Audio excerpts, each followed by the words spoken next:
கண்களின் தண்டனை காட்சி வழி, காட்சியின் தண்டனை காதல் வழி.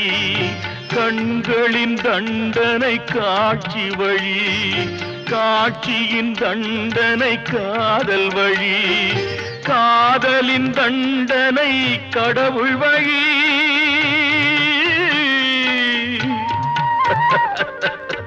காதலின் தண்டனை கடவுள் வழி. கடவுளை தண்டிக்க என்ன வழி? இரண்டு மனம் வேண்டும், இறைவனிடம் கேட்பேன்.